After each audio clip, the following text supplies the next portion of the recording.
Hi and good evening.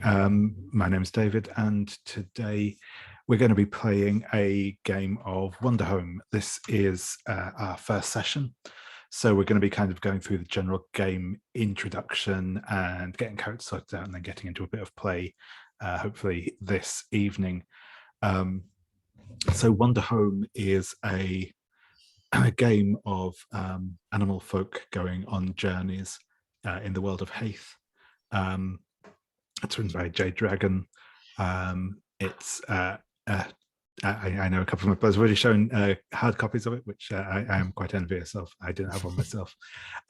It's a very, very nice looking book, to say the least. So yeah, that's sort of what we're going to be playing this evening. I'll go into a bit more detail about it in a moment. This game is being run through the Gauntlet, which is an online role-playing group. We get together to play games like this. We have an online calendar where you can sign up for games.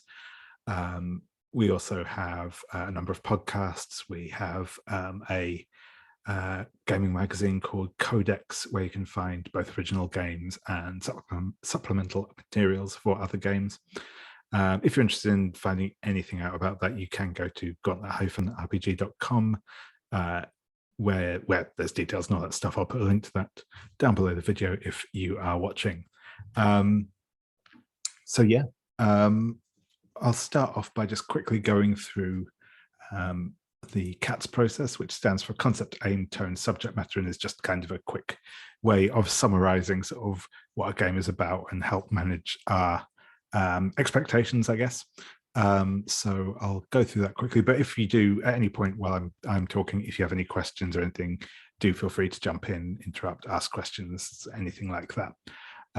As I already just mentioned off camera, this is my first time running or playing this game as well, so I am also still getting to grips with it myself, but we'll hopefully manage to muddle through tonight and for the rest of our run. But yes, so the concept, so as I mentioned, Wanderhome is a game about animal folk who live in the world of Heath, and we will focus in on a small group of travelers as their journeys take them around the world to see the changing landscapes and seasons. All sorts of animal folk live side by side, so things of talking animals, that's badgers, possums, squirrels, lions, anything is feasibly possible to find living alongside each other in this world.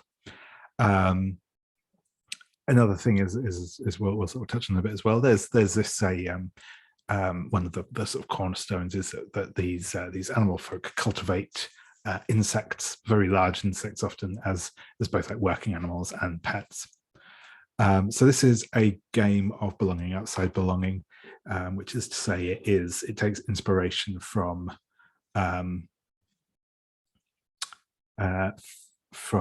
I have completely blanked on the name of the first one, but on the work of Avery Alder, Dreamers Queue. Thank you very much. And other games, it's sort of a variant on Apocalypse World, but rather than rolling dice and having moves, a lot of what happens is mediated through exchange of tokens. So you'll have some things that mean that you have to spend a token to do it, other things that mean you get a token when you do it. But largely what we're talking about here is a game that sort of takes place through the conversations that we have with each other, whether that be like conversations in character or out of character conversations as players. There are kind of some mechanical underpinnings to the game. It's not a game without mechanics. However, it's not, depending on what other games you're familiar with, it's not really a game that is focused on sort of task resolution, success and failure, and that sort of thing, even to an even greater extent than like some other belonging outside belonging games. This is really sort of a game much more about the sort of the vibes and the experience of living in this world that we'll create together, rather than necessarily kind of overcoming obstacles and having big kind of epic plots and the like. Which takes us on to the aim. As I say, it's I don't think it is unfair in some ways to call this game kind of intentionally aimless. It's not really a game that is intended to create big sweeping plots, or even like tense into character drama, as some other games are. It is more about exploring characters, exploring the world they inhabit. This is a game that has a lot of shared responsibility for kind of describing the world and the people and places that we visit.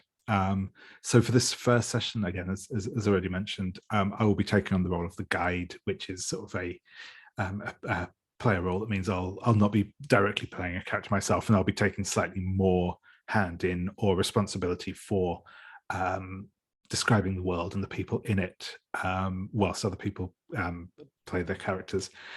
This isn't something that I am necessarily intending to do for the duration of the run. This is just kind of as we're all starting to get to grips with the game. I'll step into that role, and I'll probably pick up a character from sort of next week onwards that I'll play alongside everyone else. So there isn't kind of a excuse me, there isn't kind of a GM'd role in this game. There's no sort of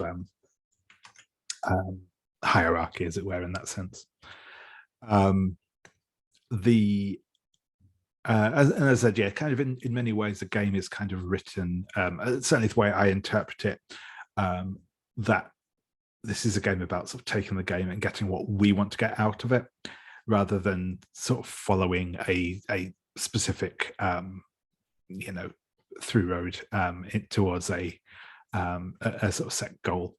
So one of the things this does mean, I think, is that it does put a little bit more burden, I think, in some ways on players to kind of think what they want their characters to do, what they want to happen, rather than relying on sort of a plot or whatever to keep it propelling us forwards. But at the same time, there's nothing we need to do. As long as we're all having fun doing what we're doing, then we're playing the game right, kind of thing. Tone-wise, I think the tone of this game is pitched to be generally fairly sort of gentle and pastoral. The people that we meet are generally good, and violence is rarely a feature of the game. And like I said, it's not really a game that's concerned particularly with overcoming peril. We'll get into that in a little bit, but there's even sort of to the extent of success and failure isn't something that the game particularly cares about mapping out. It may come up as part of our story, but it's not something that kind of the game insists on. There aren't, success, and even with the kind of the moves compared to other belonging outside, belonging against, there isn't that same kind of idea of like success and failure all the time with this. However, it is still a game that has the potential to deal with some kind of fairly weighty emotional stuff in particular, and trauma. It is a game that is set, the world has recently experienced a war, though that war is now over.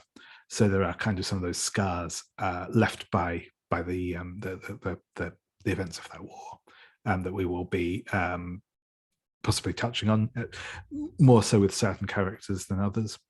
But we'll see how that all pans out.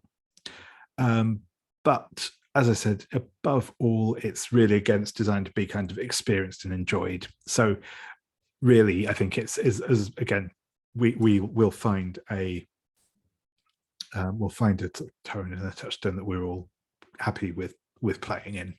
I think that will kind of come out as we start to experience the game and explore it. I did miss one thing off of the aim section, which again we'll get into in a moment anyway. But one of the things with the what in terms of like the aim section of this talk is that there's kind of an assumed structure to the game, in the sense that most sessions we will start off by arriving in a new place. We'll spend some time there dealing with the problems, talking to people, all that sort of stuff in that area. And then by the end of the session, we'll kind of move on, and then the next session we'll start off somewhere else. We're not necessarily following a kind of beat by beat process, but we'll just kind of focus in on whenever we get to somewhere new and exciting that we want to experience together. But yeah, back to subject matter now. So again, as you potentially expect from the tone and the other stuff I've said so far, this doesn't really have a big focus on sort of intense subject matter, I'd say. There is the element of war and the kind of aftermath of war that we may touch upon. But that is both in and of itself not a major focus, and violence in the present moment is something that is very uncommon in the setup of the game. If it does come up, then I think we'll probably not go too far into like graphic descriptions of violence. That's not really the sort of experience this game is for. But yeah, that's that. There will probably be some exploration of emotional suffering and healing, trauma, as I mentioned, potentially character conflict, maybe romance. Though again, that's not particularly like a focus of what the game's about, but it's certainly something that could potentially come up. Again, we're unlikely to get there particularly, but any sort of sexual content that may sort of be present in the game will kind of veil that. Not going into too much detail on it. Finally, one of the other things just to be aware of in the subject matter, again, I have already mentioned this, but one of the kind of core assumptions of this game is that large insects are used as kind of beasts of burden and the like. So just if anyone does have any particular issues around that, just be aware, and we can always veil that if anyone is uncomfortable with descriptions of big insects. There are safety tools wise. In a moment, we'll have a quick discussion on lines and veils that we'll be using. As ever, lines are things that we don't want to come up in the game at all. We'll kind of leave them to the side. They won't play a part at all. Veils are things that can come up, but we want to kind of tone them down, fade to black when they come up, not go into too much detail, anything like that.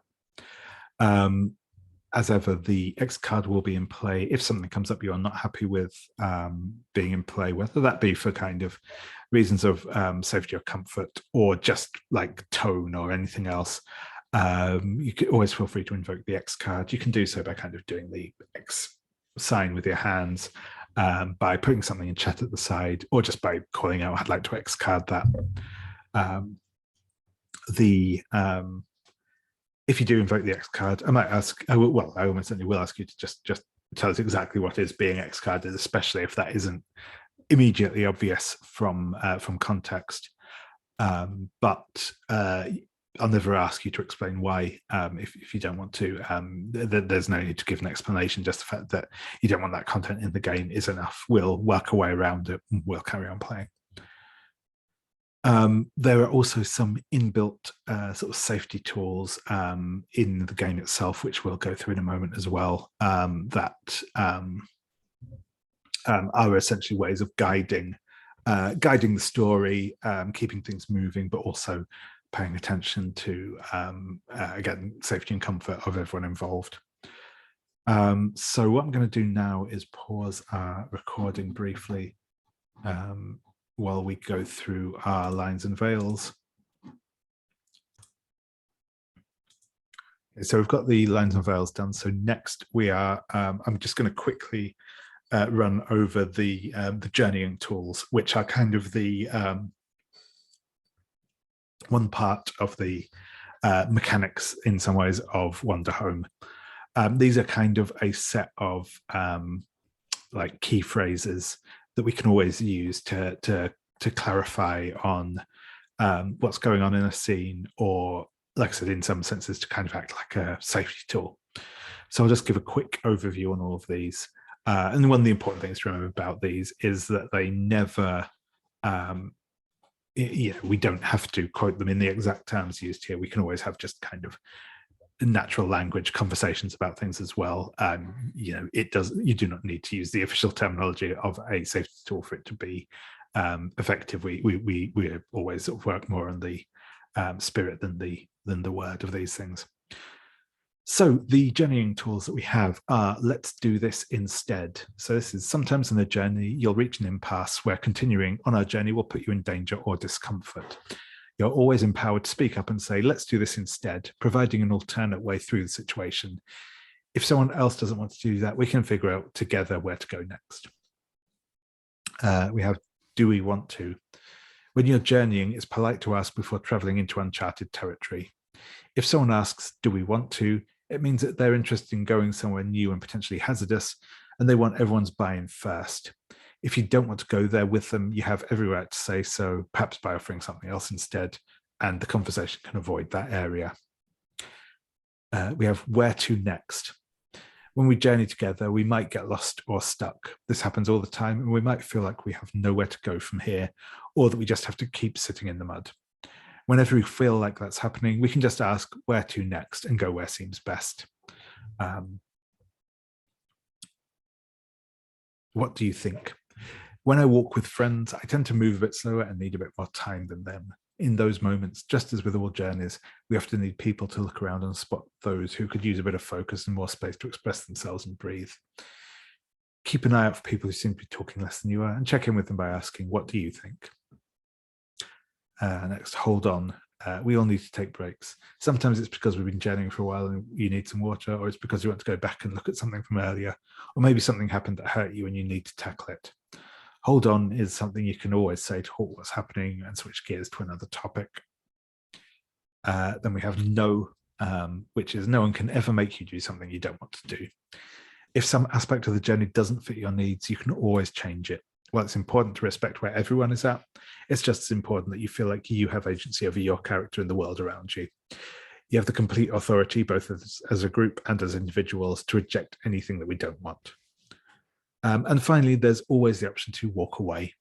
All of these journeying tools assume that the game is healthy and productive for you. There is the base assumption that conversation is the core way of navigating these issues, and that talking things through will handle most problems. This isn't always true, though, and if ever you feel like you don't want to keep going on right now, you can leave. And this kind of ties in as well with actually the other safety tool I didn't mention, which is the open door policy, which is also just to say if at any point you need to take a break away from the game, you can do so, whether that be just for a few minutes, whether you need to sit out the entire rest of the session, or if you need to leave the series entirely. Any of those is always perfectly fine. If you need to walk away, that's cool. It can be useful if you can kind of give an indication of when and or if you will be back, but also you don't need to. If something comes up and you need to leave, then feel free to do that. So the next thing we will do is just trying to, there we go. On the we have the introduction tab and the character keeper. I think it's the very first tab. So I'm going to start getting everyone to read out some of these paragraphs. So it's not just my voice here, as I feel I've been speaking a lot. But what we'll do is we'll just read through these bits in the introduction, and then we'll sort of begin our journey by starting to look at characters and deciding what we want to do, where we want to go. So what I will do is I'll start reading the first paragraph here in the introduction, and then we'll just alternate paragraphs down the page until we get to the bottom. I think the order I have on my screen is Nathan, Donna, then Jose, in that order across, but I will prompt people as we go. So, introduction. The road has a song all to its own. Sometimes when I stay in the same place for more than a few nights and I take some time to lie in the grass and stare at the clouds, I can forget that the song is even there. But eventually it always calls to me, and I'll put on my cloak again, grab my walking stick, and set foot once more. I'm as much a part of the road as the cairns in the gutter where the small and forgotten gods live. If you press your ear up against my chest, you can hear it. The road is tangled in my hair and heavy in my shoes. I don't know where I'm going next. I trusted my heart and my boots and the song in the dirt. Someday, I will arrive at a town and breathe in the air and know this is where I was always meant to be. The road's a river that will carry me home. Yeah, Nathan, if you'd like to take the next paragraph, if that's okay. Inside the book you hold in your hands, or look at it on a screen, is the start to a journey. Together, we'll set forth into a world of grassy fields, mossy shrines, herds of bumblebees, rabbits in sundresses, geckos with suspenders, starry night skies, and the most beautiful sunsets you can imagine. We will befriend stag beetles the size of houses, argue with the king of the floating mountain, fall in love in the basket of a hot air balloon up in the clouds, and make friends with some of the most amazing people you could ask for. The journey will continue across the months and seasons and years, and while we wander, we will watch the leaves fall from the trees and grow again. I cannot tell you where the journey will bring us. We'll have to find that out together. Will you join me?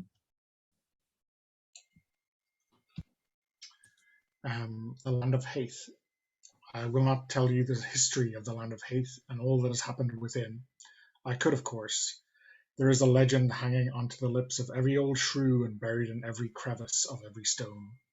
I could tell you the tale of the first king of the floating mountain and the daemon deal he struck. I could tell you the tale of the slobbering god and the heaven blade used to kill her. I could tell you of the lightning dancers and the twirling bodies, of the north wind god and the one brave mouse who stood against him, or of the death that all dragons feared and faced, but I won't, for it is not my place. After all, it wouldn't make a good journey if I told you all that right at the start. Instead, let me tell you some of the things you'll need to know about the Heathland that are true no matter what. The Heath is a beautiful and boundless land full of life and soul. It's composed of small communities, kept separate by vast stretches of wilderness and connected by dirt paths, waterways, and the rare hot air balloon passage.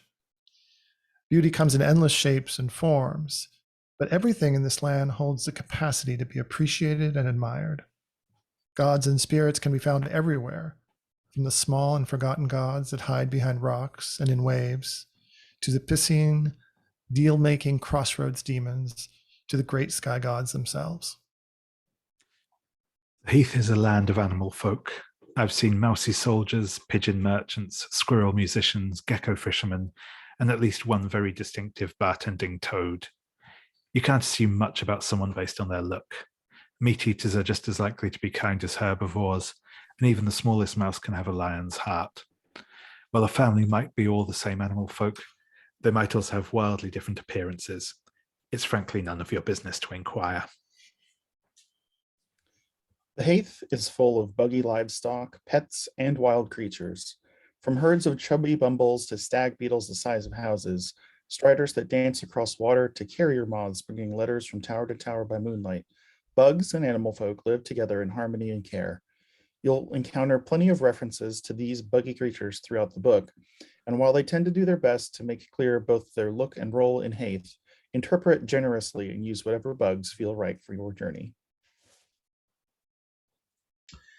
The Heath boasts a widespread culture of hospitality. A traveler arriving to a new town is always going to be able to find some sort of lodging, even if it's sleeping in a barn with some bubbles, and will always be given food and water of some sort.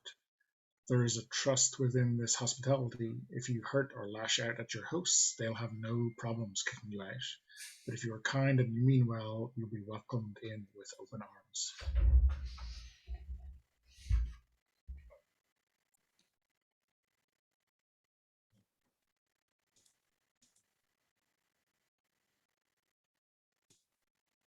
Do you want to take over, Jose, or? Is there another one? There is. Yes, there is. Yeah, yeah. It's below the fold. Where is it? I'm losing it. How does it start? In the Heath, we will be meeting people. You might need to make the browser for the spreadsheet bigger or shrink down the size to fit the whole cell. Maybe. Let me make it smaller. It's the second to last paragraph. Oh, okay, there. Why did it get caught out? I'm sorry about that. I see it now. No, that's okay. It was when I somehow had to zoom in or zoom out. Okay, here it is. Hold on one second. In the Heath, we will be meeting people who are fundamentally good. Not everywhere you go in life will this be true, but on the journey contained within this book, most everyone can be trusted to be kind. The exceptions are the mighty, generals, lords, heroes, soldiers, and all those whose soul has become weighed down with power. While they might still be good, their goodness has been poisoned by struggle. Thankfully, folks of that nature are exceedingly rare nowadays, and most everyone knows to give these lonely conquerors a wide berth. Heathland was recently caught in war, but is no longer. There is no violence here anymore. So that's just kind of a little introduction to the world we will be inhabiting. It's obviously ours to make and do with as we wish. But today, to get things started off, our first step will be to choose a playbook that you're interested in playing. This playbook will give you some options to choose from. You should see there, I put the PDF of all the individual playbooks in the shared folder if you do need to reference those. But the options and the like should also be in the drop downs. One of the important things is that most of the elements of these playbooks are free for you to choose. They will, for instance, give you some like suggested animals that you might be, and stuff like that. But if ever you want to make your own choice out of those, feel free to do so. I will give a very excuse me. I'll give a quick overview of what sort of you have in these playbooks. In general, you will get a couple of options of things that define you and things that whose absence or whose lack or whatever else describes you. You'll get an option to choose your look. You'll get some questions to ask, and some other bits and pieces depending on the specific playbook you choose. You'll also see on the playbook, you'll have perhaps some abilities that you get to choose from. And there are some things listed as some things you can always do. These are basically just prompts that give you an idea of what you might want to do when there is nothing else going on, and that might kind of point us back towards a place where the story continues. The other thing you'll see on each of these playbooks is kind of on its own tab. But yeah, the other thing that you'll see on these are a list of abilities, or a list of, sorry, abilities isn't quite the right word, a list of things that will always get you a token, and a list of things that will always, you can spend a token to do. So feel free to have a look over those. I believe Jose had already expressed an interest in the caretaker, but Nathan, Donna, have you had a chance to have a look through the playbooks? Are there any that are kind of appealing to you at the moment? There are quite a few, so I won't necessarily go through them all in order, but we're happy to talk about them more if people fancy it. I haven't looked at them other than like the flipping around I've done on the book before, but I was going to look at them now. Yep, no, that's cool.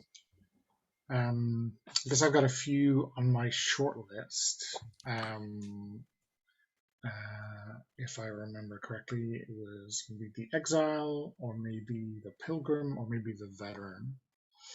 I guess the question for the group is, in terms of tone, I guess the veteran definitely brings with them baggage, and I guess checking in if we want to avoid that kind of aftermath trauma kind of questions that playbook raises, or what. I feel like it feels like a it feels like a slider to me, right? Like having only glanced at the playbook right now, my impression of the tone, it doesn't feel like it would have to be like super heavy. I don't know what you're envisioning, but like in my mind, I can kind of envision a character like this popping up in like a Redwall book and having it not be like super heavy, but they're still dealing with these issues in that sort of tone. I feel like that would make sense. I don't know if that's what you mean or had in mind. Yeah. I mean, I guess it puts it on the table, if to kind of actively to choose from, not to say we have to go in that direction full on. Yeah. So. It doesn't, as a concept, it doesn't pose any like stand out to me in a bad way at all.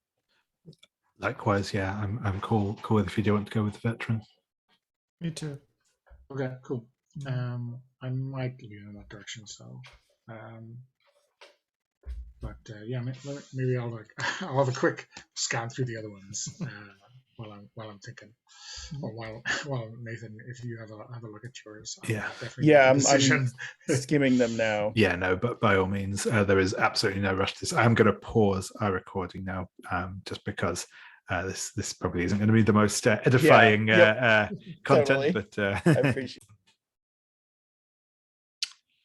So yeah, welcome back. And what we will do now, that everyone has chosen their playbooks. Well, everyone except me for the moment has chosen their playbooks. I will, as I said, we'll pick mine up next time. So I'll go now in the order that we've got in the character keeper. So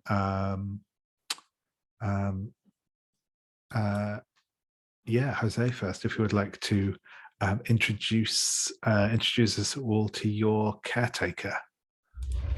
Sure, everybody. Hi. So I'm playing the caretaker playbook because someone must pay attention to the small and forgotten things in the world. So my caretaker is an otter by the name of Barnaby. And he values being expressive and reflective, but he gets exhausted trying to be organized and alert. So that's his personality a bit. And his look is paint-stained pants. He has wooden sandals on and a sea blue clay canteen. And he has a ceremonial object that he still honors, which is a deck of oracular cards, hand painted by an empathetic childhood friend who could hear the gods whispering. And he also has one object that he can no longer treasure, which is a beautiful wooden walking stick adorned with feathers and runes passed down through the generations. So basically, he's carrying along, I don't know if it's on his person or somehow in his vicinity or exactly how his shrines work, but he carries with him some small and forgotten gods. And I don't know if I should go into details on those. There's 5 of them, or I could just leave them for another time. You can introduce them if you want, but if you'd rather just wait until they come up and play, that's cool as well. Yeah, I'll just mention them here. There's only 5 of them. They're kind of interesting. So Ravel is a god of tangled yarn who's cheerful and witchy. Woad is a god of a mossy boulder, and they're resolute and mighty.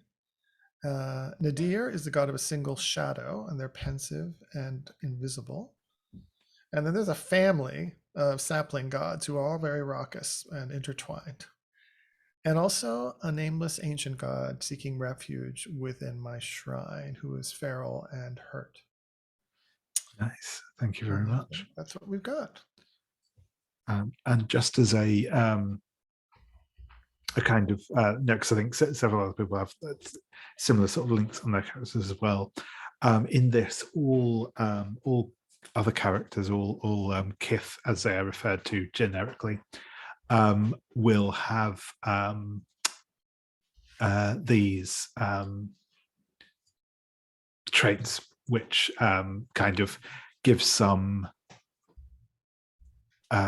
impression of them, but also have some kind of mechanical effect. You'll see there's a tab called, quite simply, traits, where you can kind of look at them all. These are basically ways of kind of building up NPCs and giving them a bit of substance, as it were. But yeah, so where you have the sort of descriptors for the gods that you carry, I believe all of those are traits in the game mechanical sense. So you can take a look at those if you like. It's not super important for right now, but just to be aware of that. It just reminds me while we were talking that through. But anyway, no, thank you very much. So yeah, next, Nathan, if you would like to introduce us to your peddler. Can I swap and go last? I might have one or more tweaks I'm making. Oh yeah, no worries, not a problem. Donna, if you'd like to, in that case, introduce your veteran. So I'll be playing Tal, the veteran. Tal uses he, him, or they, them pronouns. Tal is a dangerous animal, a wolf, more precisely. They sometimes are curt and exhausted, maybe doing the kind of things that our caretaker finds exhausting. They refuse to be furious or terrified. Their look, I guess, apart from his snowy white fur, he has a broken tooth, a billowing cloak, and a nervous tick. I guess the notable object in Tal's possession is their sword, which must never be unsheathed. The sword is forged from the heart of the world and passed down amongst generations of monarchs. I guess I'll share the one lesson I've learned. I guess the two lessons I've since forgotten are to be revealed, or to at least be remembered in play. The one lesson I've learned is my once lover recoiled from me when they saw blood on my hands, and this is why I must never unsheath my blade.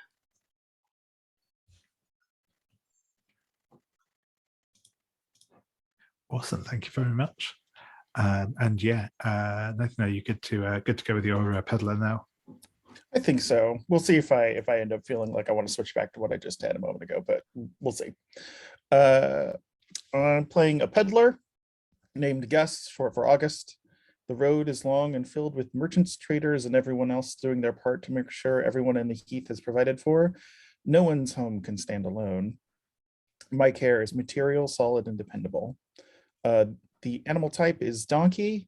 The two qualities I am are sustainable and extroverted, and the two things I feel I need to be are stingy and manly.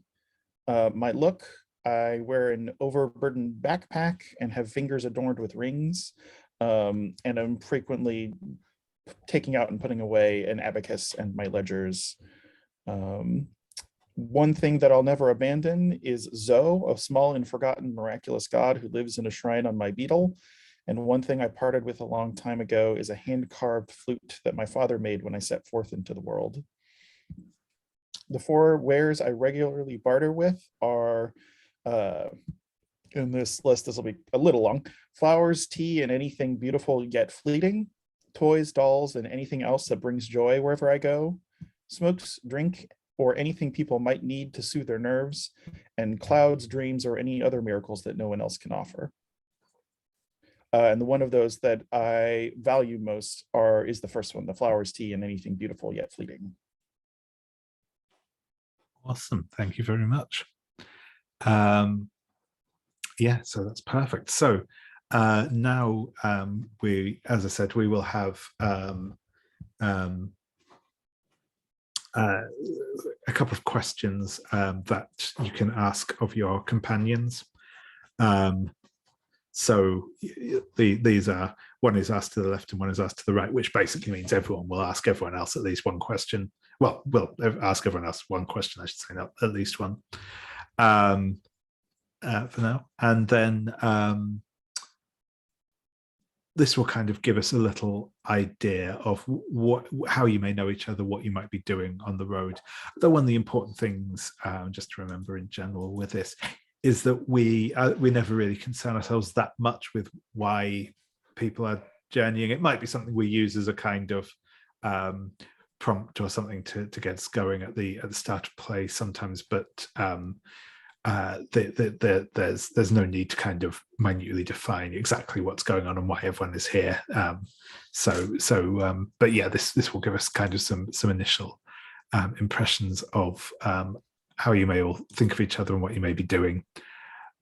So I will go back around to Barnaby, and if you would like to ask one of your questions to either Tal or Gus. Sure. How about I'll ask Tal, what do you know about the world that I don't? Ooh, You're a worldly guy. yeah, that's a problem.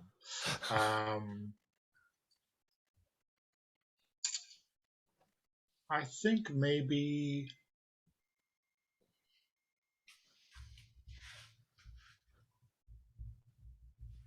I'm just thinking. I think maybe Tal has taught you or recognizes a little bit when people are being silent, not because they're comfortable, but because they're uncomfortable. And that's maybe that Barnaby is used to kind of taking care of the gods, but maybe not people. I don't know. Is that kind of alertness something Barnaby may have had to learn from Tal? Alertness around about other people, you mean? Yeah, maybe. Uh-huh. Does that gel with? Yeah. Okay. Awesome, thank you very much. Okay. Next we'll go to Gus, if you would like to ask one of your questions again to either Tal or Barnaby. Okay.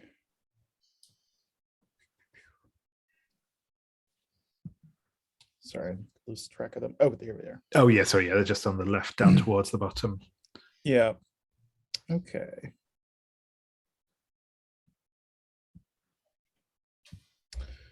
So to, let me make sure who's who here. Okay. So to Barnaby the caretaker, why did we start traveling together all those years ago?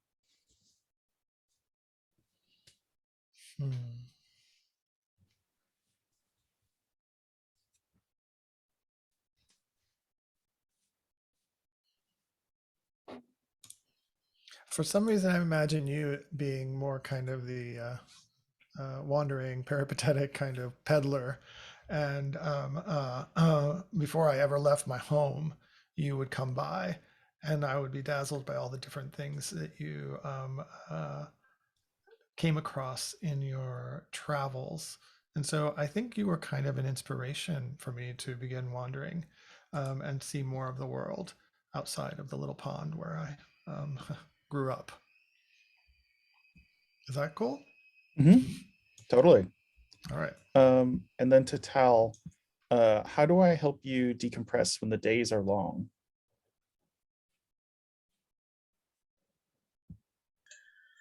I like the idea that maybe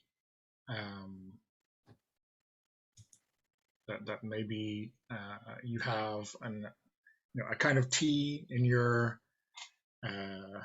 containers in your backpack that that maybe you find difficult to sell to other people, but which Tal loves and cannot get enough of. And I think it's an acquired taste. You've acquired it. I've acquired it. When I need to unwind, that is just what I need.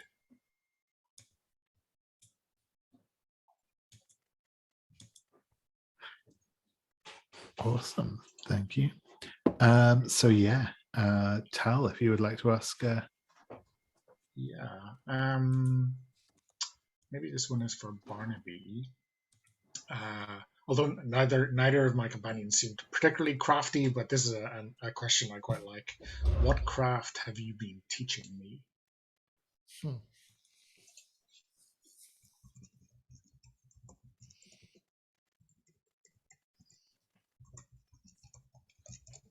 Okay, stop me if this isn't consistent with the world, because I don't know what we eat. I know what we would normally eat if we were wolves and otters. But what's coming up for me is I've taught you how to weave fishing nets. So that would probably mean that I eat fish, which I don't know if they're talking fish or just regular fish. But David, is that okay within the setting? Yeah, I think so. I think probably fish will get lumped in with insects in the realm of animals as opposed to people. Yeah, and I think there's something. It's not so much the utilitarian aspect of of having a net, but there's something about the meditative aspect of making the knots over and over again that maybe you find soothing along with your tea in the evening. Sure. Yeah. Perfect. Thanks.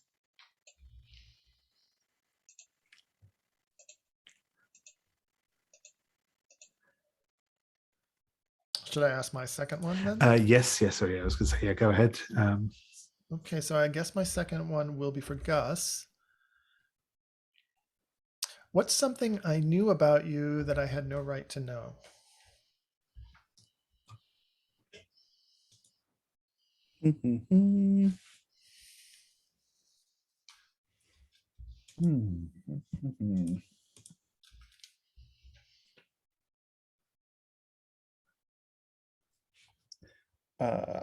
That the I think that you are in on something that's a sort of secret, and sort of, it's not like something that's a disaster, but it's just something that Gus doesn't include in his pitches when he's traveling from town to town, which is that when it comes to selling those clouds, dreams, and any other miracles that no one else can offer, it's always Zoe, the small and forgotten miraculous god, doing it.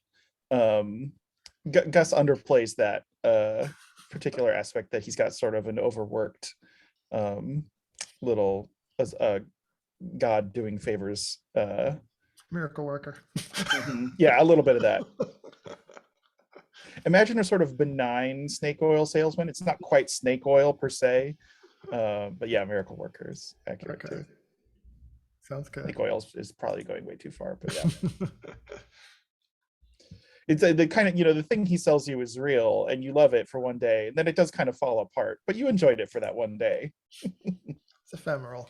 Yeah. And you've already moved on by the time it falls apart. I think that Gus isn't reflective enough to realize that, his love for fleeting things is also a sound business strategy. Got it.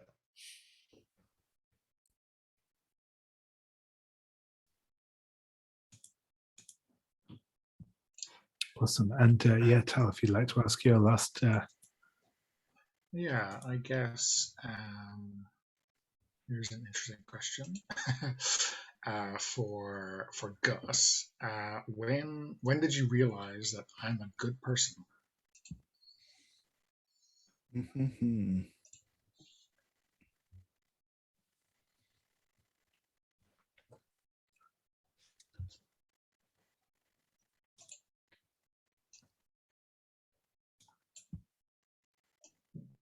I think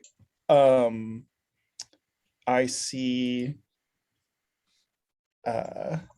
I see it in two places. Like the small place is like the commitment to what Barnaby is teaching you with weaving and repairing nets, since when they get all knotted up, I see you working through your frustration, and especially I see it when Tal, like, for a split second, their first reflex reflects, their sort of background of battle, but how quickly you shut it down and like very carefully keep that, keep a lid on whatever that first reflex is that made sense on the battlefield, but not in your new life.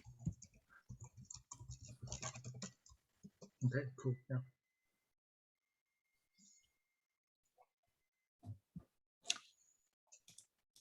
Awesome. So we will, in a moment, begin our. As I say, not begin our journey per se, but we will begin our first stop on our journey.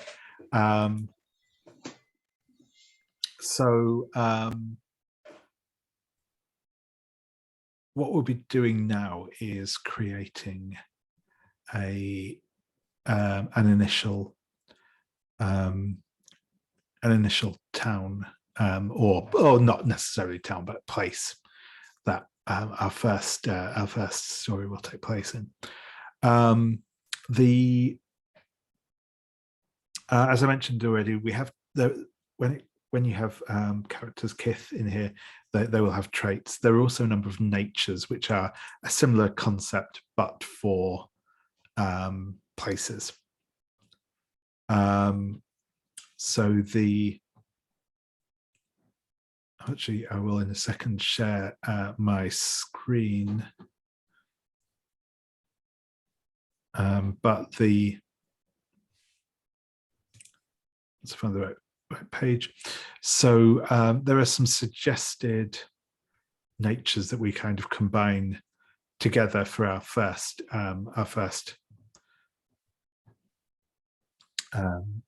place on this on the journey, which I will bring up now.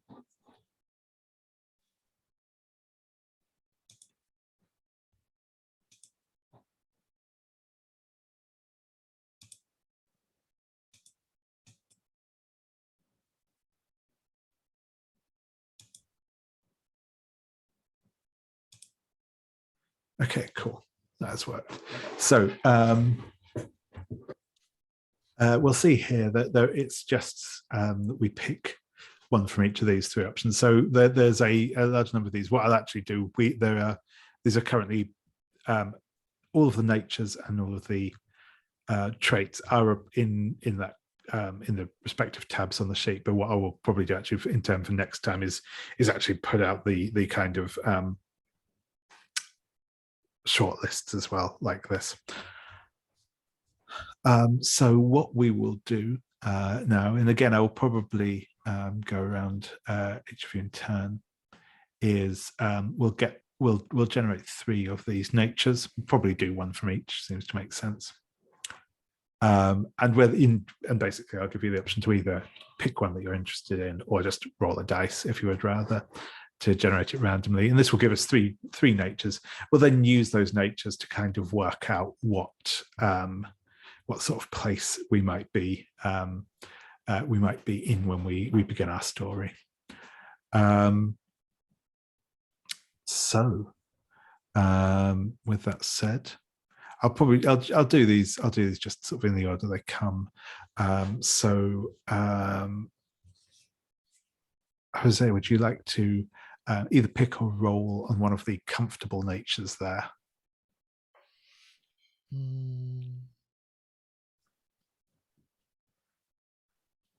A tower.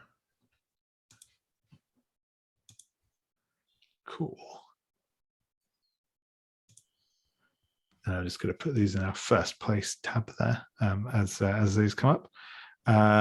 Awesome, thank you. And Nathan, if you would like to pick one from the verdant, or if you want to roll a dice to randomly choose, it's also cool, from the verdant list.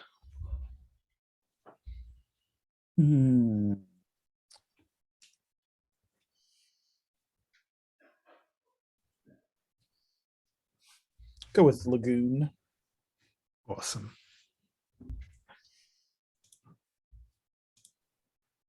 And Donna, if you'd like to pick one from the, what's that last one? Just roll a d6. Liminal, yeah. So I got a 3, so that a lake. Oh, it's very similar to a lagoon. No.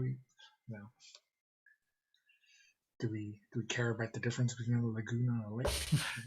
if you'd like to pick a different one or roll again, that's yeah, cool. I will roll something else. I got a port.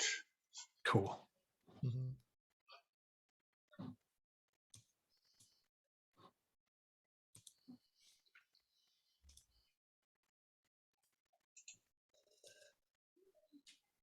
Okay, awesome.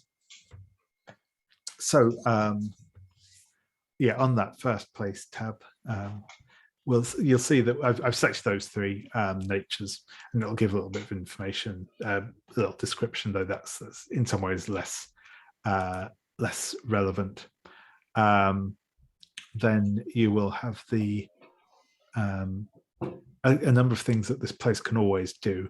This will be if you've played any belonging outside belonging games before, this is a bit like when you get the kind of setting element playbooks, in that these kind of things that the place can always do are sort of ideas for almost like moves essentially to play. They're things that whilst we're at this place, you can kind of keep around on and think of what you might do to add those sort of elements into the story. There'll also be two aesthetic elements and one piece of folklore related to each of these, which we'll probably detail that now as well. I have just noticed that the those have not been set up as drop downs, I don't think, so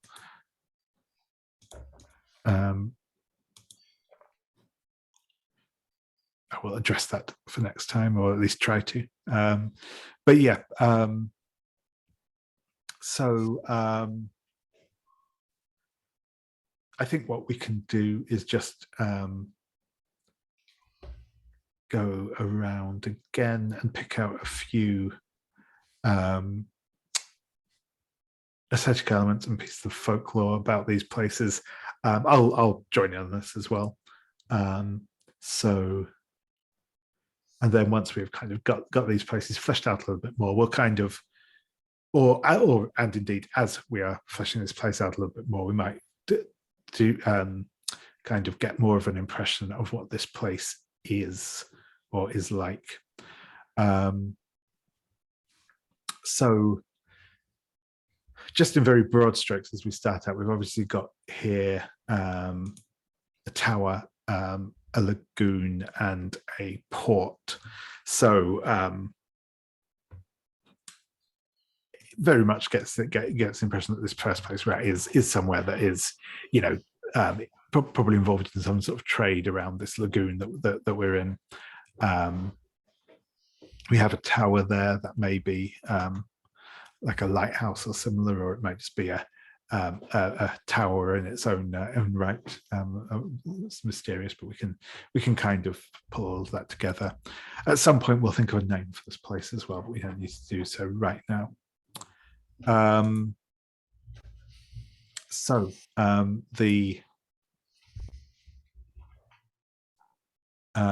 going to grab something for the first one. I'm going to leap straight in with the tower. Let's see, what have we got?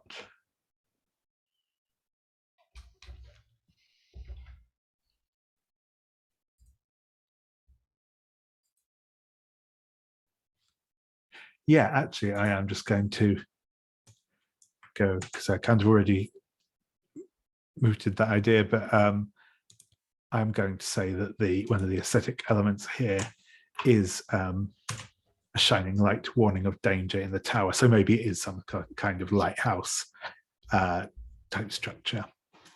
And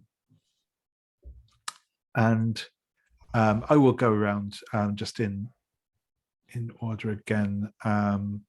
So Jose, if you want to pick one of the aesthetic elements, and as I said, these are in the natures tab if you want to consult there, and this can be for any of the three natures. It doesn't have to be the tower. We don't need to stick to any particular order, I don't feel, for these. You mean I could do something on the lagoon or the port? Is that what you're saying? Yeah, the lagoon, the port, or the tower, any of those three. Okay, let me just quickly look at some of these menus. Choose two aesthetic elements.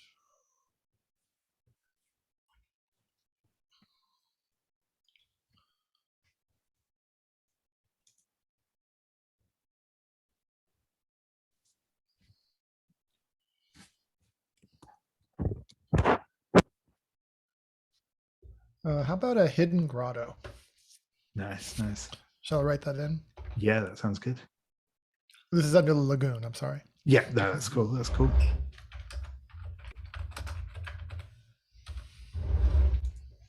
Yeah, and Nathan, if you'd like to pick something for one of them.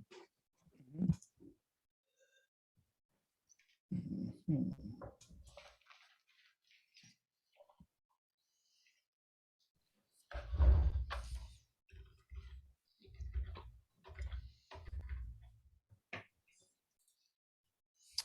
Are we looking at aesthetic elements right now? Aesthetic elements, yeah. Or if you want to Cool. put in a piece of folklore now as well, that's also No. cool.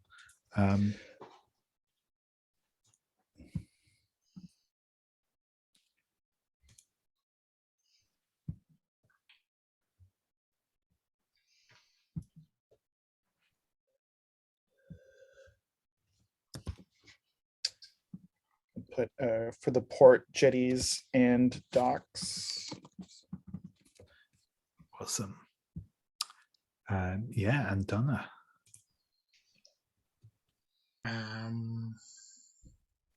I think with the tower, I cannot resist a good ghost that walks the stairs. Nice.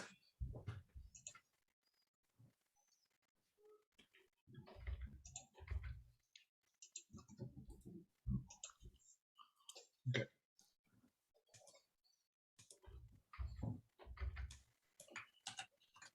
I'm going to add to our lagoon a glorious waterfall. Perhaps the hidden grotto is hidden behind the waterfall because Why have a waterfall unless something is hidden behind it, right? exactly.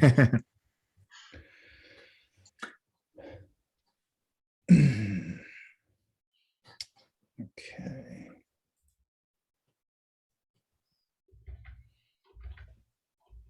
Is it my turn? Oh yes, sorry, yes, yeah. I'll choose a folklore about the port. How about the eastern mist and the trouble it brings? Nice. All right.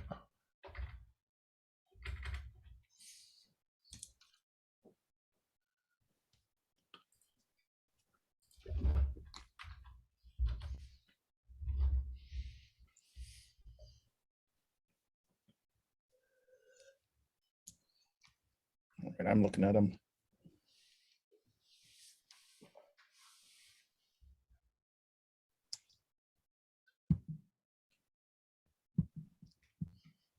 I feel like this emphasizes some of what we got here. For the tower, I'm going to choose the aesthetic element, a grieving soul responsible for keeping everything in working order. Nice.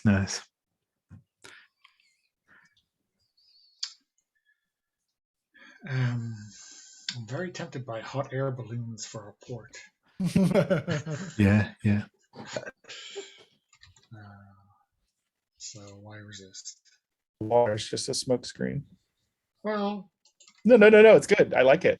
yeah, I mean, It's both. Maybe there are also normal ships, but Yeah. No, I think it absolutely should have both. or maybe the jetties and docks are like up high, like on It's cliffs the or on a tower. transition Who knows? point for all your boat goods to move into the sky.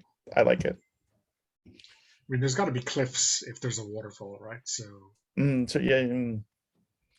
Awesome. And I will pick up our piece of folklore for the lagoon, which I will go for.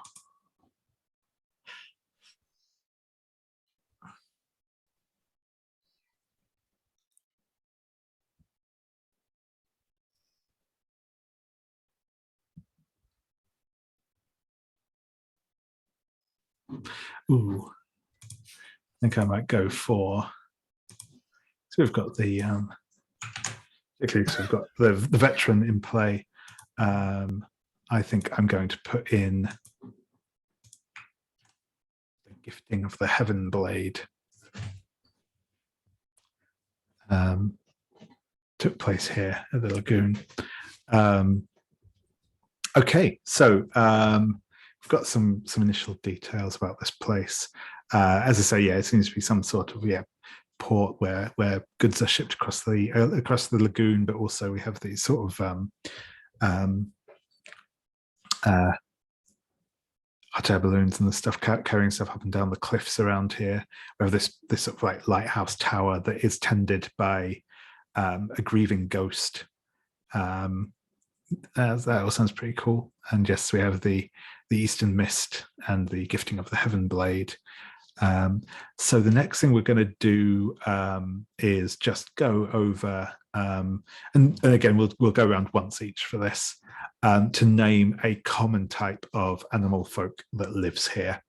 It's not to say that every person here will be of these particular folk, but just so to give us something to kind of go into. I'll kick us off, and I'll say that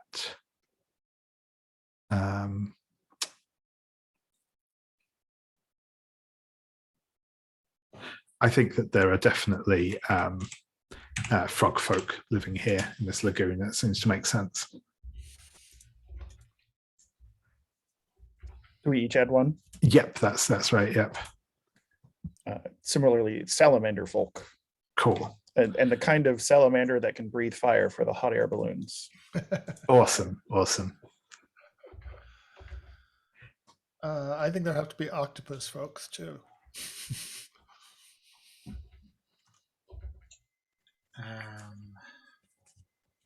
I don't know. I think maybe seagulls, right? Or gulls, right? There's got to be. I think this place is maybe noisier than we imagined.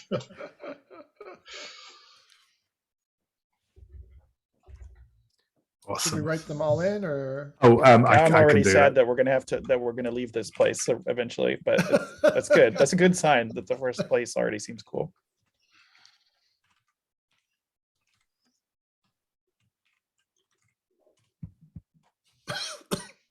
Awesome. And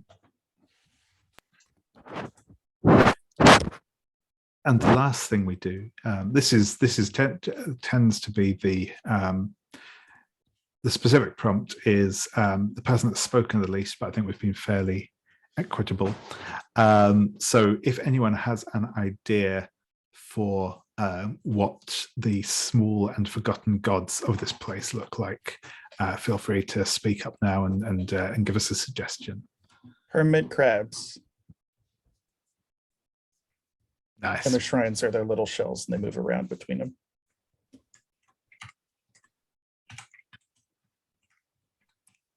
I like that. Awesome.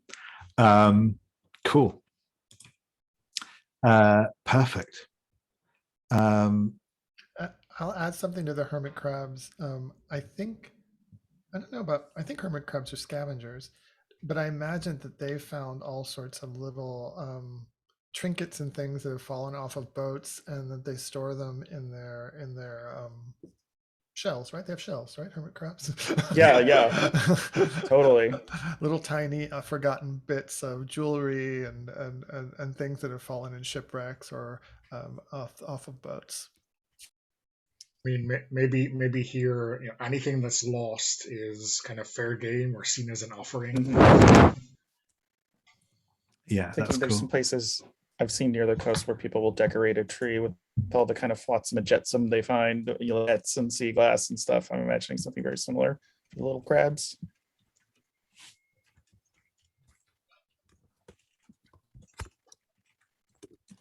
Yeah, that's cool. I like it a lot.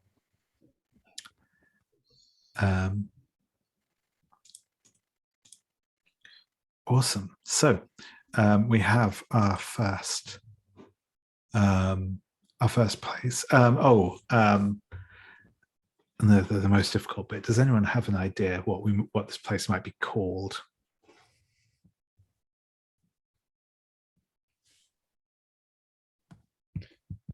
Would it be? I don't think this is goofy, but would it be too cute if we called it floatsome? I like that. I like that.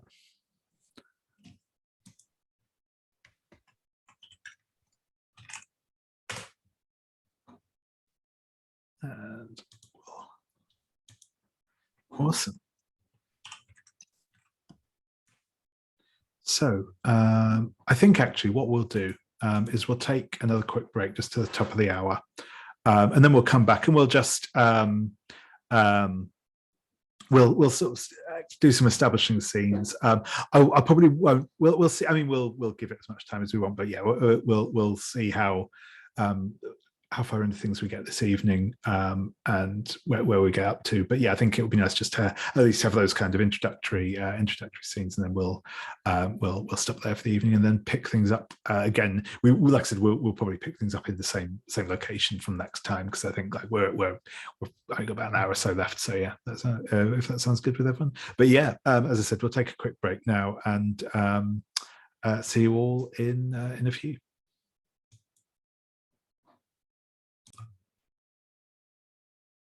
Cool. So yeah, we will start looking into things. So the very last thing we do before we begin, we'll always have these same sort of questions every time we sort of start a new session, essentially, of the game. We'll answer. There are 3 questions that we'll answer together, and then the 4th question that we each answer individually, but we answer it just internally. We do not actually give an answer to it. Just something for you to contemplate and think on, as it were. So, first question is, what sort of place did you all just travel from? And this may be, maybe if you've all traveled together, it may be the same place, or it might be different places if you think this is somewhere you're meeting up. But yeah, so what do you think? Where do you think that you may have traveled from before coming here?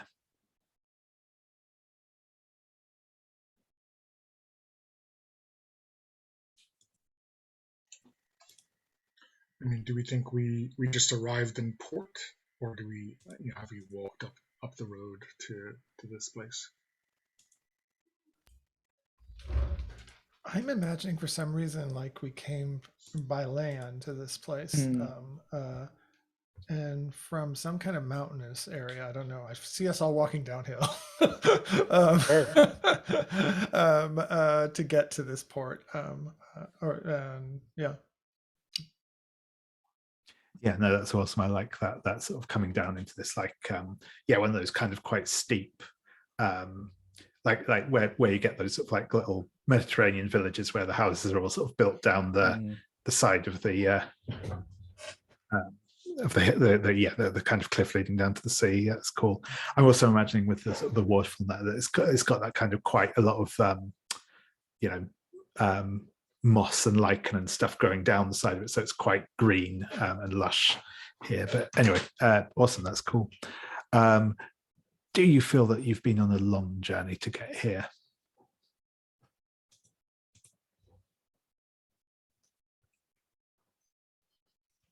I think it's been geographically short, but it's felt long because maybe lots of switchbacks, and so to get up and down the mountain. Yeah. So it's been sort of, you're not making a lot of forward progress, but you're just zigzagging so many times. Yeah, exactly. Yeah, there's obviously a 2 steps forward, 1 step back kind of journeying here. Awesome. And is there somewhere that you hope to go?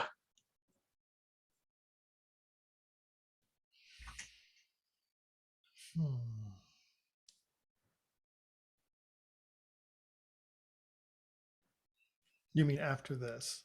Yes, yeah, I think so. Yeah, unless this is the place that you hope to be, I guess. But yeah. No, it definitely feels like a waypoint to other places.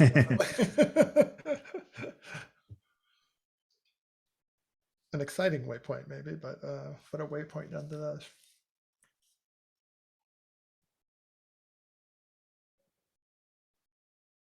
Is there like an island somewhere that we're headed to? I mean, I would think since we're at a port, or we go by hot air balloon too. That's the other possibility. Yeah, it could be a skyland. A skyland. But yeah, I like that idea that at least you're here to maybe to book passage onto somewhere else.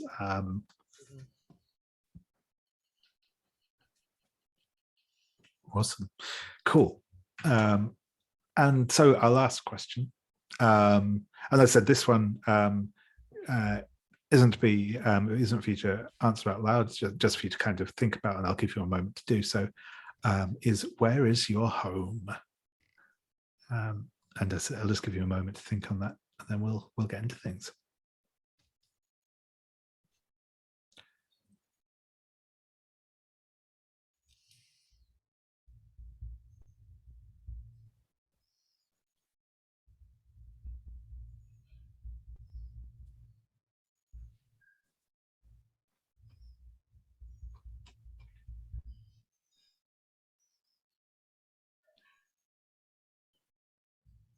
So we'll pick things up, and just very first, I think I did briefly touch on this earlier, but the way this works is like other games. We'll just kind of have a discussion back and forwards between us about what you're doing, what comes about as a result of that. There are some things to be aware of. Like I said, there's you'll gain and lose, or gain and spend, I should say, over the course of this game, tokens. And I believe you start off with none, but there are a number of things that can gain you a token. This is when you inconvenience yourself to help someone else, when you give away something that you hold dear, when you pause for a moment and get some rest, when you leave an offering to a small or forgotten god, when you speak your true feelings on a subject, when you take a moment to bask in the grandeur of the world and describe it to the table, when you take a moment to watch a tiny moment of beauty and describe it to the table, or when you take a moment to marvel at something no one has ever seen before and ask the table to describe it.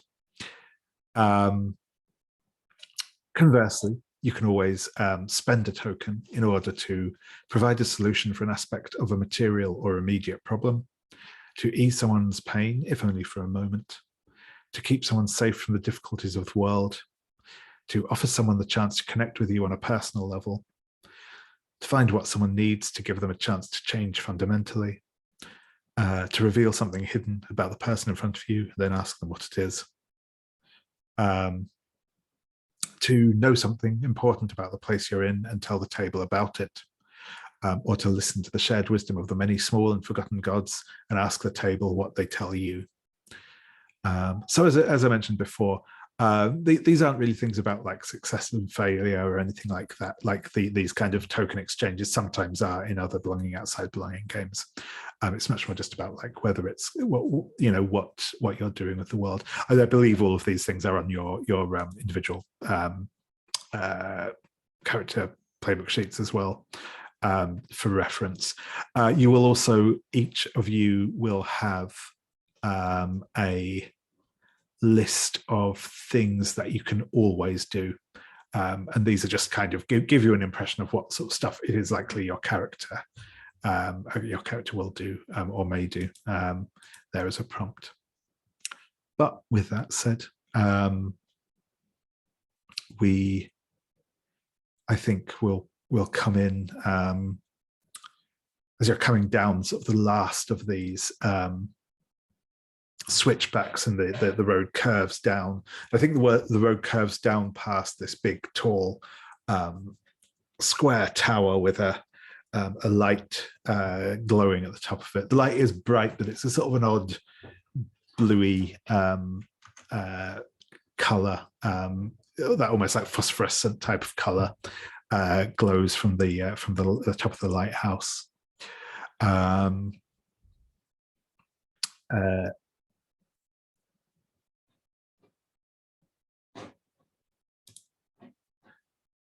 Sorry, let's yes, Gus, of course. You are presumably leading your beetle down this this path. What does your beetle look like? And do they have a name? I'm putting you on the spot there, I know, but No, it's okay. I don't think I have a name yet. I think that they're definitely one of the various kinds of beetles that has like a very prominent like horns in its front, and it's sort of like hung with like there's like at least 3 antlers, and some of them are sort of like showing off some of the goods, and one of them is kind of dangling a little sign announcing, my shop, and another one has like sort of like some prices, or like a have and want board, want to sell, want to buy kind of a thing. And so there's like lots of jangling and banging from this beetle, as yet unnamed. Awesome, thank you.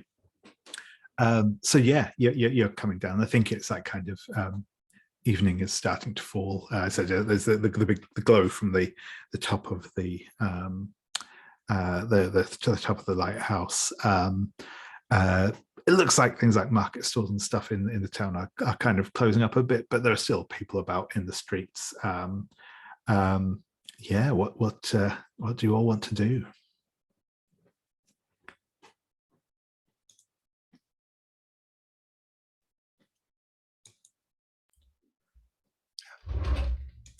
I don't know, I just got this image. So I think the beetle looks like it's tired of carrying all that stuff.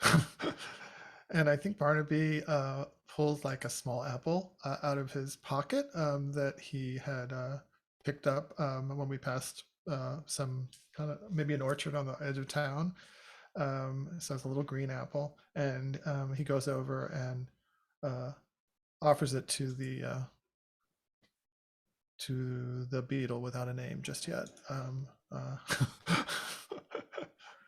And I don't know if the beetle likes little tiny tart green apples, but we'll find out, right? What do you think, Gus? Will the beetle eat that? I think it'll eat that. I think it's inclined by nature to eat most things, and it's hungry enough to not be too picky right now. And it has some like 2 big mandibles that it uses to kind of like hold this apple, and it has a bunch of like smaller mouth parts that kind of go to work, almost like turning it on a lathe to eat it.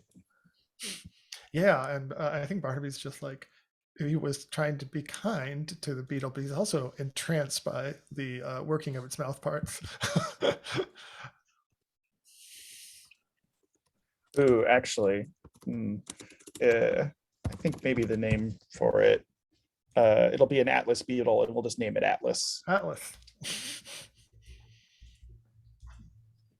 Awesome. I'll share a picture here of they've got 3 very prominent spikes. Put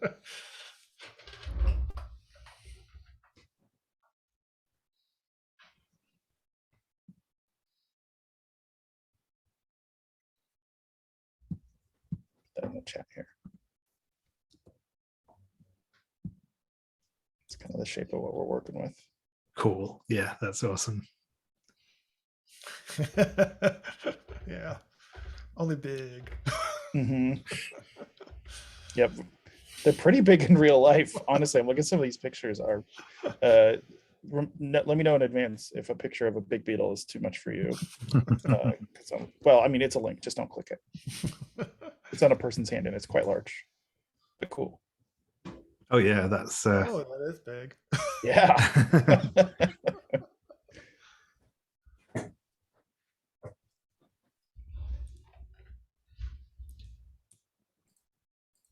I don't know if that counts as. Oh, actually, now that I look at that list, where was it? Oh, sorry. Does that count as doing something kind without getting anything in return? Absolutely, yeah. Oh, okay. So that's do I pay it? Oh no, I get a token for that. You get a token for that. Yep. Okay. All right, I'll take it. Yep. As long as I keep my hand.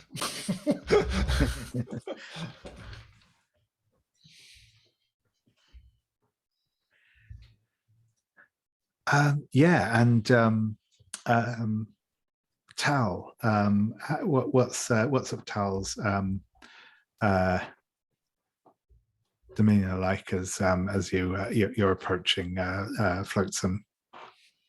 Yeah, I kind of think that Tal is not as heavily laden as the others. I'm not sure whether they're happy at this point to like have shared some of that, shared a backpack or whatever. I'm not even sure where Barnaby keeps all of those little forgotten golds, in his pockets, maybe. I have lots of pockets, apparently. Yeah. Magical pockets. So yeah, I think I think Tal is maybe kind of patiently waiting at the bottom, maybe next to the entrance to Flotsam proper, and kind of maybe pacing,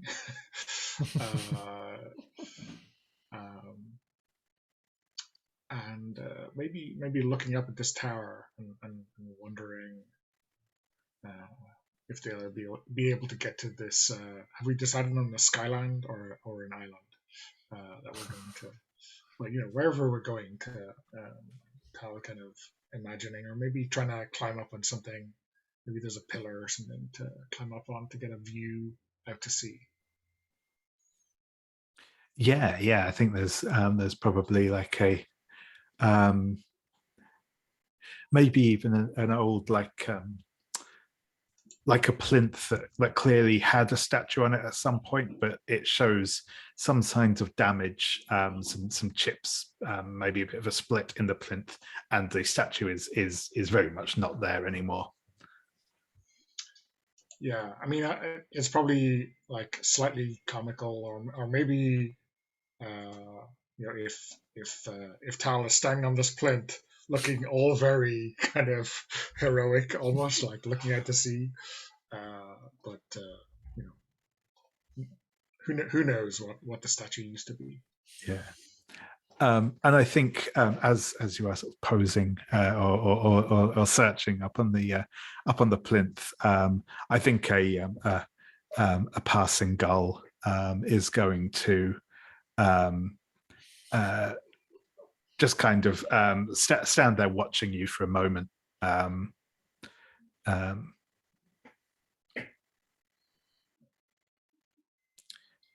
then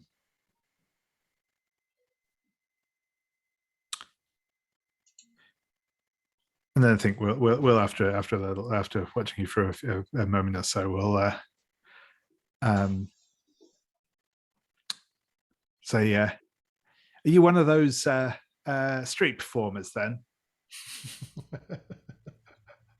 And I look around, like behind me.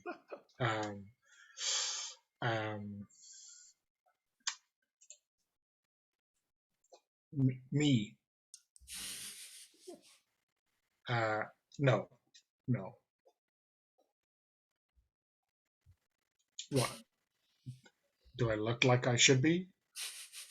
Well, I just thought with you doing the whole statue thing up there. Oh, I'm looking out to sea. It seemed like a good place to climb up to view, but no, not a performer. So, what brings you here to float some, if not to dazzle us with your mimery?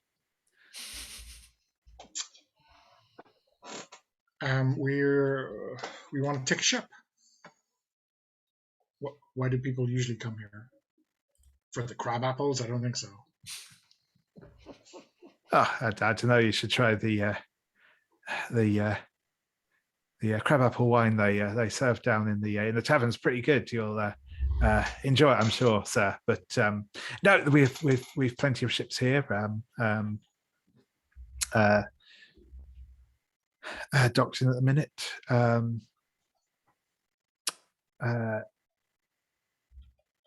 So yeah, I've no doubt you'll find someone going your direction, or at least close to, anyway. Yeah. What's the name of that? What's the name of that bar? Your favorite bar? Oh, it's the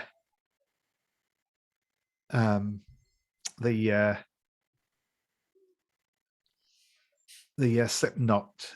You can find it just as I said, and point. And it's obviously it's not the most useful directions from here, but you can kind of see he's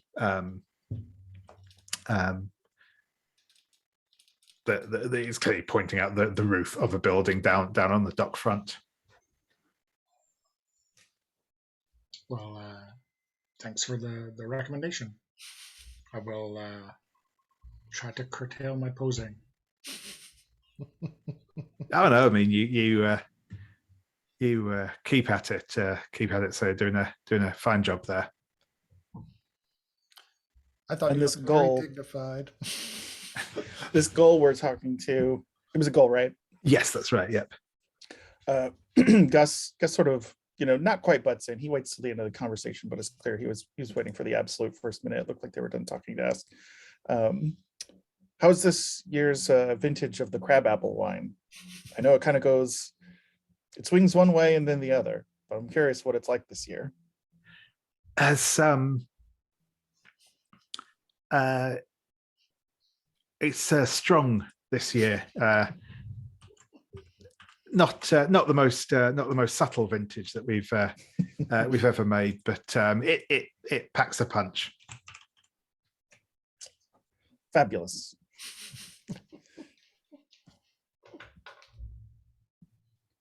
Mr. Gull, what can you tell us about this very impressive tower here on the outskirts of your lovely town? Oh yeah, that's the lighthouse. It's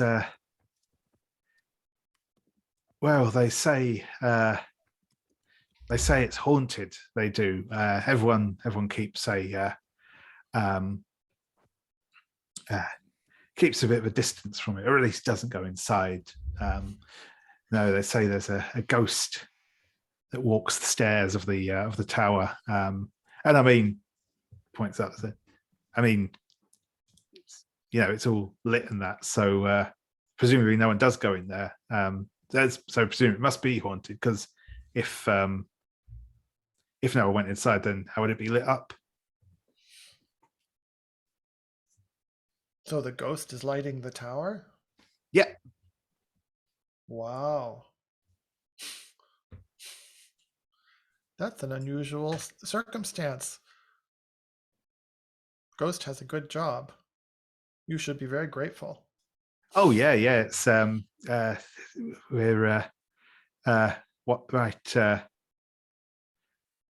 lucky we are to have it watching out for us, and keeps the ship safe and all that. As this conversation is happening, Gus has been picking away at the thread on the pocket of his outer jacket, intentionally, so that he can walk along the sort of stone quay of the water side and keep refilling his right hand pocket with little trinkets and baubles that then slip right out through the pocket and fall into the sea, with the intent of giving the forgotten gods offerings in the manner which they require, which is lost or discarded things. Mm-hmm.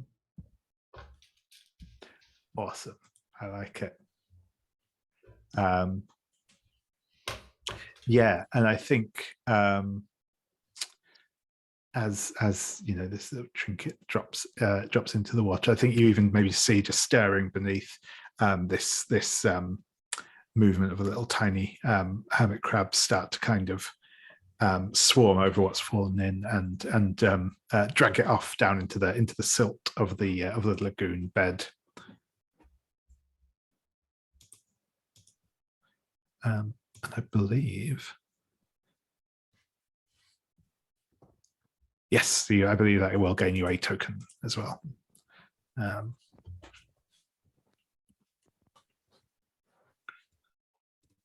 Barnaby tugs on towels. What is Tal wearing? He wears kind of he has a cloak or a billowing cloak. Yeah. A billowing cloak. So even more dramatic. It billows, and it takes Barnaby a moment to get hold of it, and then he tugs on it a little bit, because Barnaby's smaller than Tal and Gus, so he's always looking up at them from where he is on the ground. Do you need a I don't know whether we call them piggybacks here, but do you need to get a better look? No, I have a good look, but I feel sad for the ghost that lives in that tower and does all that great work, but the people won't come and visit him or care for him. Who cares for the ghost?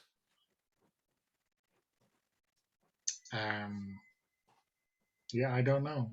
You think we should go visit? Just to make sure he's okay, or she's okay, or they're okay. The gull said no one ever visits. That would be lonely, even for a ghost. I mean, that sounded a little bit like nonsense. You think so? Yeah, like who would leave a really important tower to the care of a ghost? Maybe that's how the ghost wants it. I imagine if a ghost asks you to do something, you don't ask too many times if they really mean it. No more or less than with People. regular folk. What say you? Can we visit the ghost? Sure. I mean, we're not on a timetable, are we? No, I don't think so. We just got here. Oh yeah. Yeah. Well, hey, how about we? I don't know. The ghost drink. Maybe it'd be a nice gift. You know, a bottle of crabapple wine. Sounds like if any vintage is going to get a ghost's attention, it'll be this year's. Good and Strong enough to curl your toes. Even if there's a little rigor mortis in them. Even. Yes, maybe we stop at the bar first and pick up some of that tasty wine. Yeah. When Well, oh, yeah, Go- I mean, if it's on the way, yeah, it makes sense. Yeah, I'm not sure of the geography. If it's a way out, maybe Tao will suggest going themselves to save our heavily laden Beetle. companions. Yeah. No, it's not far down to where the tavern is. It's. I don't imagine this as being a particularly large settlement, so it won't take you long to traverse it. Maybe we could get rooms in the tavern, get a bottle of the wine, and then just about in the dark of night we can go visit the ghosts, because ghosts are happiest then, right? Or not. Oh, you're not. Are we scared of ghosts? I've never met a ghost. Have you met a ghost? I think most folk think ghosts just aren't for meeting and wouldn't know. I don't know. The way stories go, I guess if you were to meet a ghost, it would not be in the middle of the night, I guess. But who knows? Maybe that's just stories to keep people away. Again, they must be very lonely, these ghosts. Everyone's always telling stories to stay away from them. I mean, people are afraid of a lot of things. But yeah, let's go. We could put the beetle. Yeah, Maybe there's a stable we could put the beetle in. He looks very tired too. Let's go to the tavern, get a room, stable, Atlas, and taste this crabapple wine first. Just to be sure. If it's very bad, we shouldn't give it as a gift. Yeah, exactly. Quality control. The ghost might take offense. Here's a question I have, sort of at a meta level. When like players in this game, like especially in future sessions when there's not a guide, when we do like questions, to like open-ended questions that we don't have answers to, is there like a procedure for it in the game of like, I'm thinking of like sleepaway camp and how the different setting elements get like picked up and put down and that sort of thing. Yeah, so not explicitly. I don't think there isn't like a kind of oracle type thing. So things like the natures and kith traits will kind of give ideas for what sort of things those places or those people might do in general. But yeah, no, there isn't really a process for those sort of questions.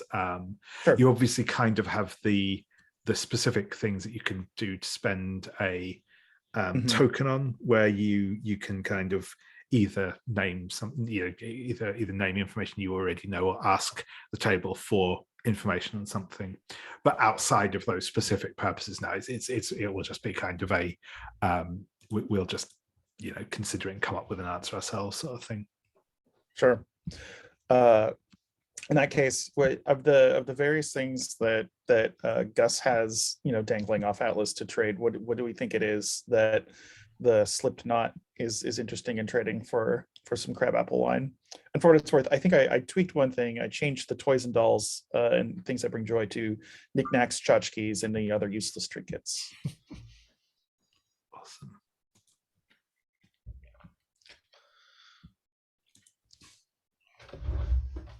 I'm just going to copy and plop those into chat for the things that Gus has lots of. Yeah.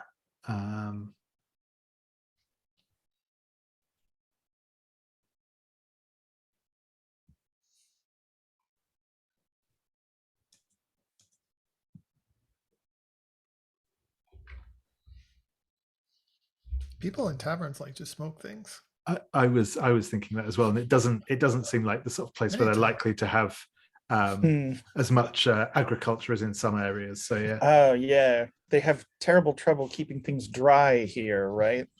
And so I've got some very sealed up and tightly rolled like cigarillos that are very, very leafy looking, and sort of they've got some sort of my god, Zoe here has put some sort of like the faintest whiff of magic on them that just kind of keeps them nice and dried out, keeps water out, so they stay dry. Nice. I like it. Yeah, and I think it has to be done because we've got it on the list. I think as you come into the tavern, there is an octopus is tending bar.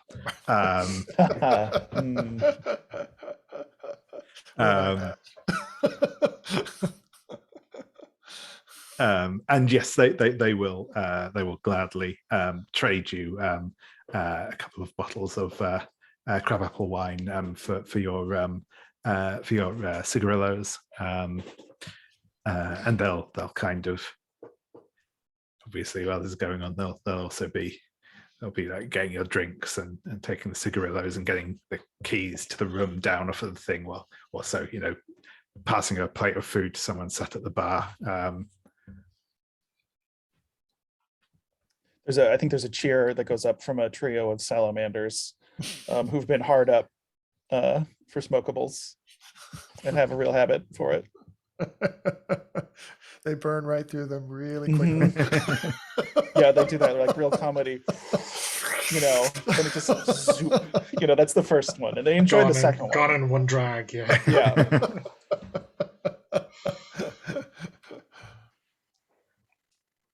I can tell it's been a damp season around here, hasn't it, fellas? Happy to help. Of course, and then Gus launches into whatever spiel he's got. Like, you've all heard this patter so many times, you almost like don't hear it. It sounds like background noise. He's like, well, if you ever need this, if you ever need that, I've got it. If you need this, if you need that, I've got that. If you need this, that, the other thing. And he runs down the laundry list. Just listen for the sound of the noisy bug, and you'll hear me.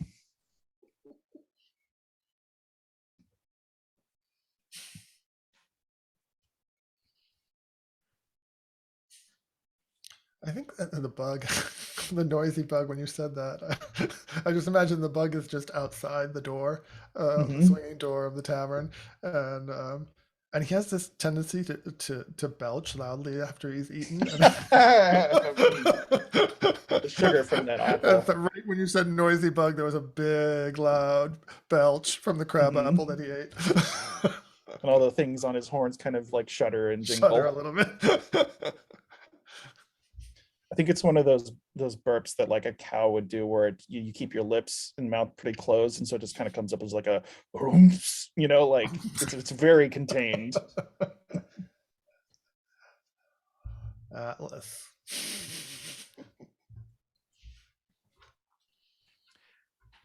Perfect. Cool. But yeah, I think, as I said, I think you will be able to arrange accommodation for the night. You get your crabapple wine, which, yeah, as described, it's sharp and sour, but has a has a fair kick to it as well. It's strong stuff, but it's pleasant in a very tannic sort of way.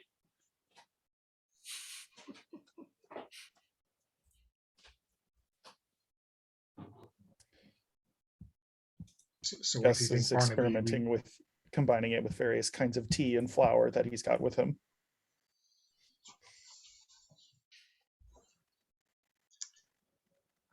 So Barnaby, what do you think? We're going to go up at midnight, the witching hour. Yes. Have we decided that the vintage is fine enough to give as a gift? I mean, it's not bad. So Barnaby's because again, he's smaller. I don't know how tall the bar is. So he's kind of weaving through the bar stools and kind of checking out the tavern as well. And what does he come across? He comes across something on the sticky floor of the tavern.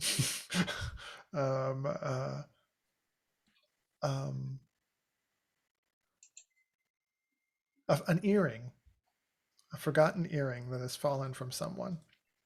And it's been it looks like it's been here a long time, because the grime has kind of like embedded in the grime at the bottom. They don't clean the floors really here very often. And so but he manages to pry it out, and he picks it up and wonders who it belongs to and whether they're missing it. And then he climbs to the top of the bar and shows it to Mr. Octopus and says, "Mr. Octopus, look what I found here on the floor of your bar. Do you know who this might belong to?" And the octopus will take the earring in one tentacle and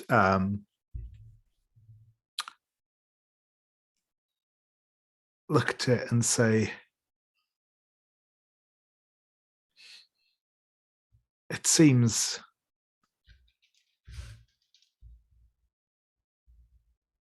familiar, to be sure, but I can't think."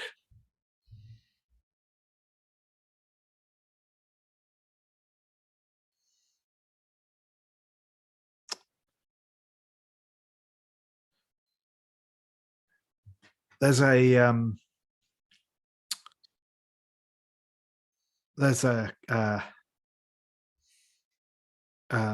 cat by the name of Bertha.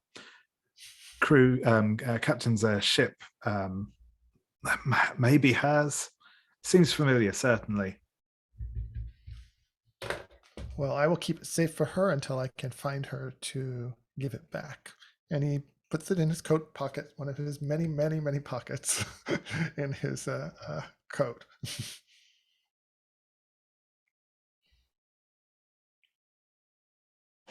And then he just sits down on the bar because he doesn't want to get out on the bar stool because he won't see anything. I don't know how the octopus feels about him sitting on the bar, but anyways, that's what he's doing. I think the octopus is fairly chill about it. It's He must have smaller clients. exactly. How do they sit?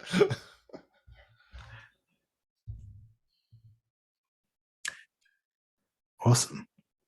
I think actually that's probably where we'll draw things to a close for this evening, and then I think next time we can maybe start up with the investigating the haunted lighthouse. But yeah, I think we got a nice little introduction to the characters and started to get a feel for things there. So, but yeah, thank you very much, everyone. I will stop our recording now. Mhm.